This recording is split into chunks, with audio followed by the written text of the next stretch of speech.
Good afternoon. Thank you, Pradeep and Saul. And let me begin by just making a couple of comments. We're going to have a bit of a banter before we open up to the floor between the three of us, but I think that particularly Pradeep and the two economists have probably got similar views but not entirely the same views. And just want to pick up on a couple of things that both Saul and Pradeep had said before I start into my main theme. Pradeep made the point that the reforms since the 1990s in particular have tended to be technocratic. That's a very interesting observation, and I guess to me the reason that reforms have tended to be technocratic is because most of the leadership in China are engineers. In an economy which traditionally was focused on the commanding heights, things like shipbuilding and heavy industry, it makes sense to have the economy guided by people like engineers. And so historically engineers have been very much overrepresented among the leadership in China. And that situation is still the case today. And the reform that Saul mentioned to the dividend payout requirements is an interesting example. That's a very technocratic approach to what is known to be a problem in China. And I agree with Saul, and most economists would say the same things. One of the big problems in the global economy today, as in the past decade or so, has been these global imbalances. And Saul gave you one description. The other description I like is from The Economist magazine, which said it's the deal whereby China sells cheap suits to the United States in return for IOUs. Again, the level of global imbalances is a problem, and that problem is related to the high level of savings in China by Chinese households and Chinese firms. Households save a lot because health provision is poor, public health provision is poor, public education provision is poor, and therefore people have to save for that. So an engineer perhaps is less able to see these social problems than others would in the leadership. And I'm confident that as the leadership evolves in the coming years, I think some of these problems will be better addressed as we move away from a sort of more technocratic system. But that's something we might open up to in a moment. I guess that leads me to my talk. Fundamentally, I am an optimist, at least as far as the economic impacts of China's rise go. And that's where I want to get to today. But let me start by going back to the year 1280. I think Wang Gungwu gave a fantastic presentation last night on China's relationship with the West from the long perspective, beginning with Marco Polo. So let me take you back to the time that Marco Polo went to China, at which point China was as wealthy or wealthier in terms of GDP per capita than Europe. And it's not surprising, basically all countries were poor at that time, all countries were pretty agricultural. But according to at least economists' best measured data, at that time China was as wealthy as Europe. China was a major trading centre. Of course, the Silk Route is well known to all of us. And during the 16th and 17th centuries, China ran large trade surpluses and was called the global sink for silver at that time. So interestingly, they were accumulating silver, not US Treasury bills, in the 16th and 17th century, which reminds me that a few years ago Warren Buffett decided that that silver was a good thing and he was going to go back into silver at about the same time that the Chinese started to really accumulate US Treasuries. And I kind of wonder if maybe the Chinese would be listening now to what Warren Buffett's advice might be, because I suspect the silver market might be a better bet than US Treasuries. In 1950, China's population was 554 million out of a global population of 2.5 billion, roughly 20% of the global population. India's population at that time was 357 million. The 20% of the global population living in China enjoyed only about 4% of global GDP at that time. So it was a very bad century and a half from 1820 to 1950 for China. Between 1950 and 1979, things didn't really get much better on the economic front. An emphasis initially under Mao Zedong's rule of growing the population led to China's population increasing from 550 to 970 million people by 1979. That 970 million people represented nearly 25% of the global population. It increased its population share. But that 25% of the global population enjoyed still only 4 to 5% of global GDP. In 1979, Australia's GDP was about two-thirds the size of China's GDP, and yet China had 50 times our population. So China was indeed a very poor country. 1979 was a pivotal year for China when these things started to change. In 1979 there were two major reforms. There was the one-child policy and the beginning of economic reforms. As Pradeep said, economic reforms were very slow, often very painful, but I think they've worked, and I think most economists would say that they've worked, compared particularly with the Big Bang, the quick economic reforms in the Eastern European countries and Russia. These reforms have worked very well in terms of raising living standards in China. In 1979, China's share of global trade was only 1% of global trade, and that was basically trade in oil and in sugar and things like that with the rest of the communist bloc. The market economy, to the extent that it existed in 1979, was about 20% of the economy. 80% of the population, or nearly 800 million people, lived in the countryside, yet agriculture produced only 28% of GDP and the population were at constant risk of famine. Now, as Pradeep said, China's approach to reform under Deng Xiaoping was very slow but very pragmatic. And I want to give you an example of the reforms, and Pradeep mentioned the reforms initially were in the agricultural sector. And there's an example that's been related to me which I think illustrates very nicely how the reform process has worked in China. There's a village, a well-known story about a village in Anhui province, which is just to the west of Shanghai. The village is called Shaogang Village, where in 1978 the village leaders agreed, illegally, that they would fulfil the collective quota for agricultural produce in their village, but beyond that, individuals or households would be able to keep the excessive production that was produced in their village. There was an agreement that no one was allowed to tell anyone about this agreement, and that if anyone was found out and any village leader was jailed, the family of that village leader would be supported by the rest of the villagers. And this system, which was called the Household Responsibility System, of course did get discovered. But the fact that this system actually worked to increase output, increase agricultural produce in that village, meant that a similar system was replicated in other parts of China and led to the very large increases in agricultural output through the late 1970s and particularly early 1980s. Output in that village alone increased fourfold within a couple of years, and within 5 years of those types of reforms, agricultural output in China as a whole increased enough to increase farmers' incomes by 2 2/3 times. So essentially they went from a situation of famine to a situation of no famine, and indeed farmers' incomes rising in just a few short years. And ironically, as Pradeep also mentioned, the reforms initially in the agricultural sector raised hundreds of millions of people out of poverty, raised the incomes levels of hundreds of millions of farmers. Today the challenge is that those farmers haven't raised their income very much since that time. The great challenge for China now is to grow incomes in the rural sector and in the west of China, where income levels are still very poor, very low.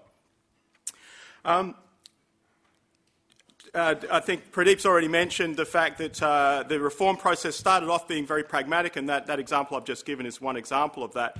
In 1992, China became officially a socialist market economy, and the word market was incorporated into the constitution, became effectively a capitalist country formally. Since that time, the size of the private sector and the services sector has steadily increased, but there's still this problem of how China can properly sequence its reform, how it can maintain social harmony, and how it can grow its private sector. The growth of the private sector in China has been stymied still today, and certainly in the past, by a lack of reform in financial markets, in the foreign exchange markets, in the banks and elsewhere. Private firms are still heavily reliant on internal funds to generate, to finance investments. Private firms are unable to get funding from banks typically. Ironically, that's been advantageous, I think, to China in the last year or so. The reason they've been able to respond so quickly to the global financial crisis is that it's still quite easy for the government to direct the banks to deliver funds to state-owned enterprises and have economic activity occur with a fairly short lag, and that's not possible in most other countries. So it's been advantageous to have this system. But in the long run, a system where the banks are lending too much to state-owned enterprises and not enough to the private sector is not going to deliver you as good economic outcomes as are possible. Much of China's reforms have been accompanied by an opening up to trade, and indeed the reforms have been assisted by an opening up to trade in the sense that they've often learned from opening up to trade.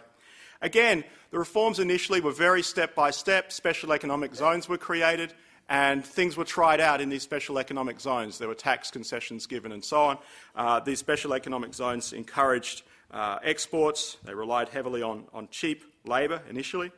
But again, these special economic zones allowed experimentation in terms of what works as far as the overall economy goes. And if particular reforms and policies worked, they were tried out in a broader parts of China rather than just within the special economic zones. One point I want to make is that I don't think China's rules in terms of these special economic zones and so on were just aimed at encouraging exports. There is, it's particularly in the US, this view that China is very mercantilist. It's well to remember that the rise of China has fundamentally altered global trade patterns. The US and Europe see China as somewhere that they import goods from. But the rest of Asia sees China as a great export opportunity. The patterns of global trade have shifted very dramatically in the past, particularly the past decade, and since 2001 when China acceded to the World Trade Organization.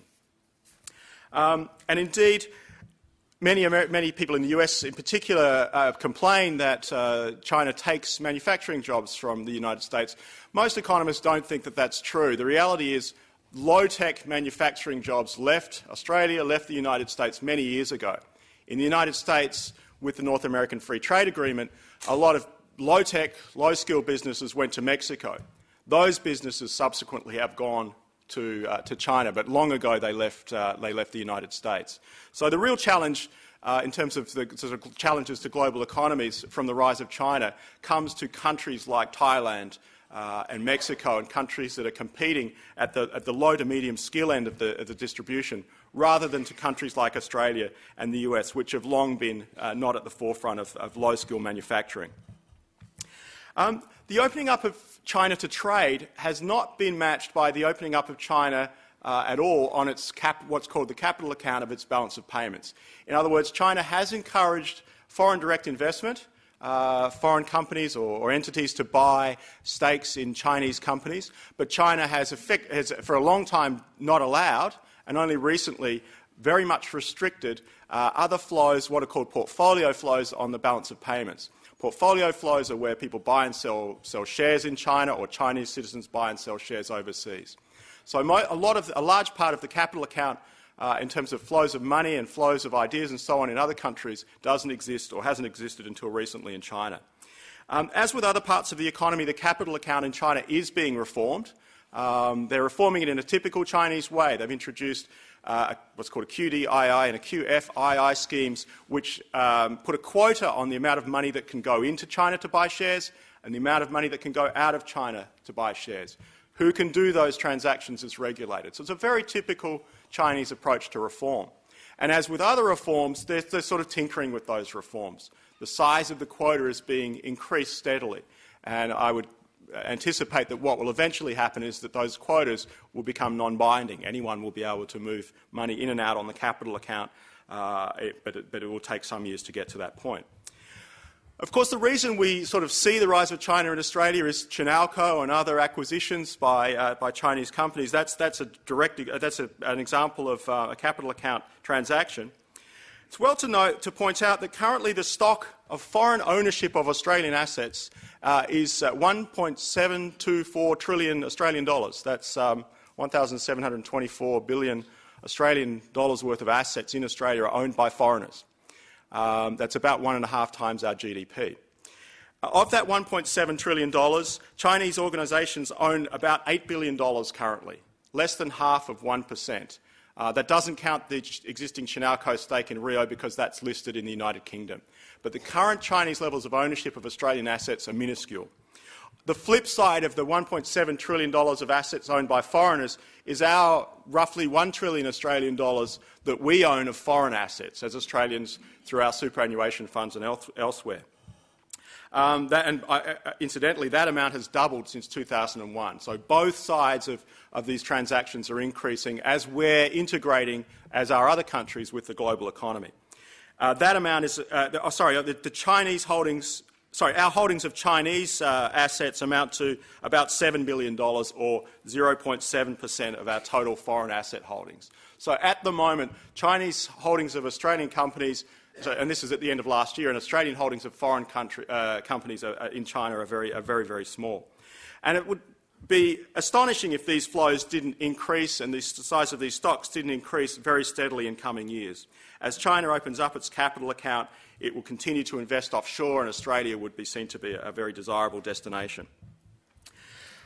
China's progress in the past 30 years has been remarkable, but let me finish by speculating on where I see China in another 30 years. What's going to happen with regard to their economy and its integration with the global economy? As I mentioned, China 30 years ago had 1% of global trade. It now has about 8% of global trade. 30 years ago, it had 4% of global GDP. That's more than doubled to about 11% of global GDP. Whether China's trade share will continue to increase or not, whether we'll continue to see China growing exports, certainly we won't see it at rates of early this decade, but whether we continue to see it growing its trade share is debatable or not amongst economists. China, like the US, is a big economy, a big internal economy, so it may not need to trade right up to its population share. But it wouldn't be surprising if China's trade share in a global sense continued to rise slightly. What is almost certain is that China's share of global GDP will continue to rise. They are still a poor country. There's no reason, as far as economists are concerned, that China can't continue to grow. And so their share of global GDP should slowly move towards their population share in coming years, certainly for the next 20 or 30 years. China will be, in the coming years, much more open to inward and outward investment. We look mostly at what Chinese entities are doing in Australia, but there's a lot of restrictions on what foreign companies, including Australian companies, can do in China. But I suspect those restrictions will be relaxed. In Australia, I think we need to make our investment rules and processes more transparent in order to encourage and facilitate this where it's desirable from a national interest perspective. I think one of the things we've seen with the Chinalco issue in the past few months is that our processes in Australia are not very transparent. And that's coming from someone who very briefly worked in our Foreign Investment Review Board. Still under secrecy on that one, I think. Finally, let me just say, since this is the Festival of Ideas, and the other main theme, of course, is climate change, let me make a couple of comments on that front. I've mentioned that China's per capita income levels will continue to grow, and by my sort of forecast, they'll be at about US current per capita income levels sometime towards 2050. In the time that our institutions were built, current global institutions were built in 1950, the US and Europe were about 50% of global GDP and 30% of the global population. In 2050, the United Nations estimates that the US plus Europe will be about 11% of the global population. So their population share has declined dramatically. It would be remarkable if global institutions didn't reflect not only the sort of declining population weight of the US and Europe, but also their declining GDP weight. By my guesstimates, the US and Europe will be about a quarter of global GDP at 2050. The fact that China is going to converge towards richer country income levels in coming years means that China and other countries have to produce GDP much more efficiently. Energy efficiency has to improve. It's simply the case that China cannot produce greenhouse gas emissions at the rate Australia does. We produce about 5 times the amount of emissions that China does per capita. China could not do that with its population without destroying the physical environment that we live in. So the ways that China has to produce GDP will have to be much more sustainable, and I think that provides opportunities as well as challenges as far as technological progress goes in coming years. Finally, as I said, I'm optimistic on these developments. I think they're very exciting. The integration of China into the world economy has led to a much more prosperous environment, but I think it's also led to a more stable and safer global economy, and perhaps Pradeep might pick me up on that one, but hopefully global politics as well. Thank you.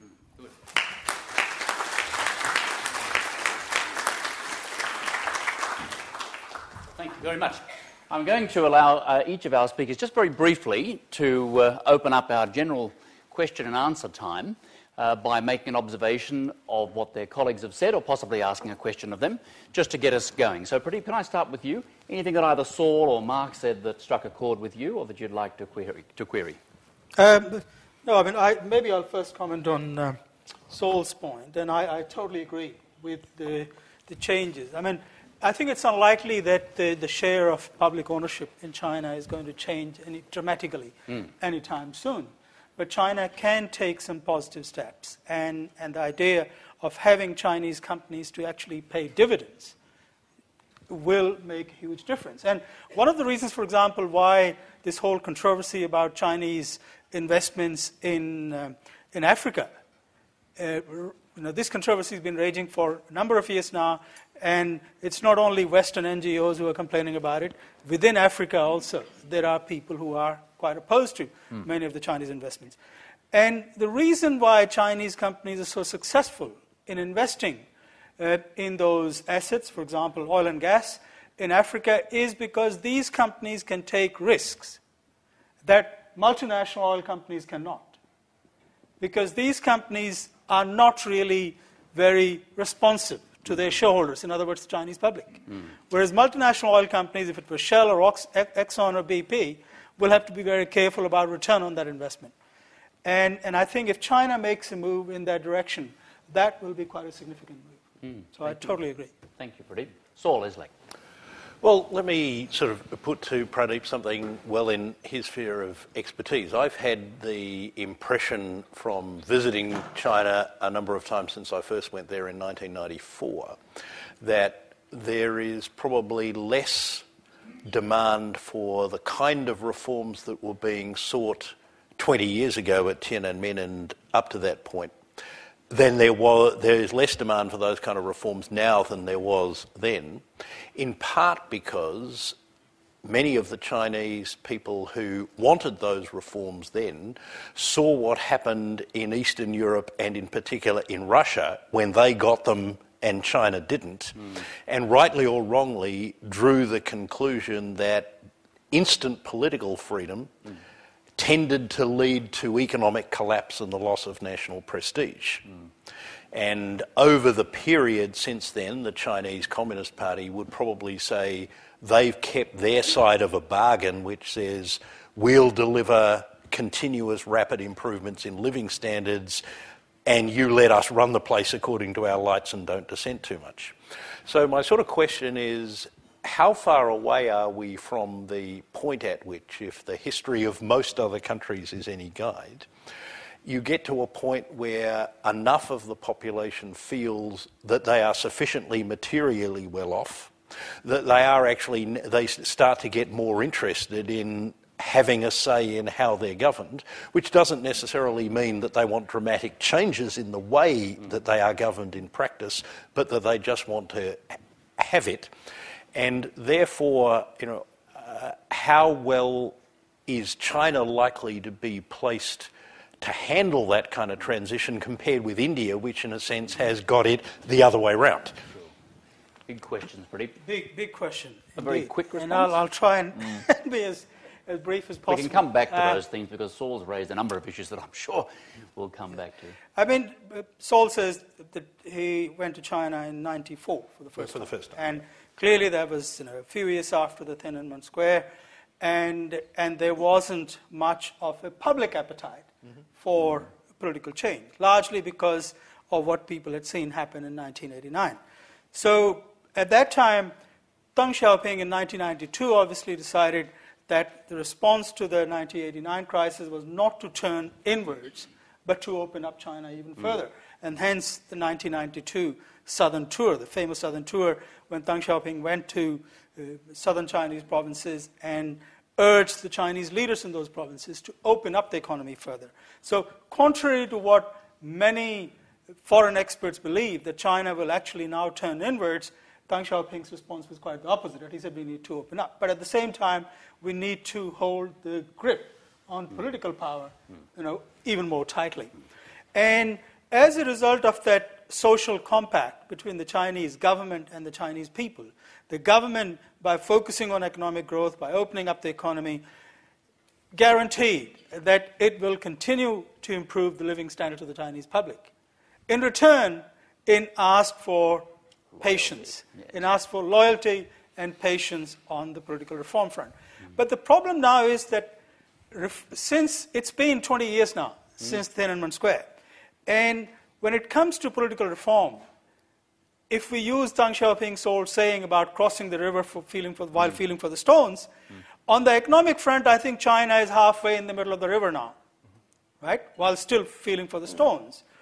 But on the political reform side, I think they have not even taken the first major step. There have been institutional changes. In other words, we've seen institutionalization of politics. Professor Wang Gungwu yesterday referred to succession, for example. Now, unlike during Mao's time, succession from one leader to another in China is now fairly well organized and well orchestrated.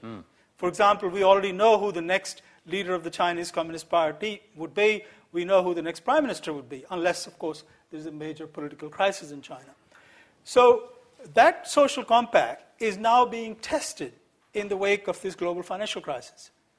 Because that magic number of 8% that Professor Wang mentioned yesterday and which Chinese media keep repeating, it is now, there's no guarantee, for example, that this year China will grow at 9%. The World Bank this morning is saying 7.2%. Others, some say higher than 8, some say less than 7. But there is a, I think, slight consternation within the Communist Party leadership that what happens if we cannot return to the days of 9% plus growth? Because already there are a lot of people, and I mentioned earlier, and Mark confirmed that in the Chinese countryside there is already a great deal of concern about a very slow and in many cases negative sort of return when it comes to individual incomes. Huang Yasheng, I quoted Huang Yasheng earlier, in his book, Capitalism with Chinese Characteristics, he actually says that household incomes have declined in many parts of China rather than increased. So overall, China's GDP may have risen, but on many fronts, the ordinary Chinese people are feeling the pinch. And this is going to be a real test for China, whether they can actually maintain those continuous improvements in living standards. If they can't, then I think the day when political reform and the pressure for political reform will mount. Will come indeed. Mark, any comment from yourself? Yeah, again, the one thing I mentioned earlier is just this issue about the sort of technocratic approach to development and so on, which I follow in the sense that I think it is technocratic, but I still think it's pragmatic. At least, and again, you're right, as far as the economy goes, I think you've agreed it clearly is, and I agree with you, they're about halfway across that river. And there are plenty of recent examples that we can point to where reforms have been tried and then reversed, and other reforms have been tried. I suspect this dividend payout ratio one will be one of those ones that may be very quickly reversed. It doesn't sound very sensible. But even on the political front, it seems to me that they have at least taken steps, and they are pragmatic even on that front, in the sense that we're observing protests. Professor Wang last night was asked the question about the internal, not dissent, but I guess questioning about how Tibetans were treated on the internet and so on, with a prominent group of dissidents. Those sorts of things didn't happen 20 and 30 years ago for sure.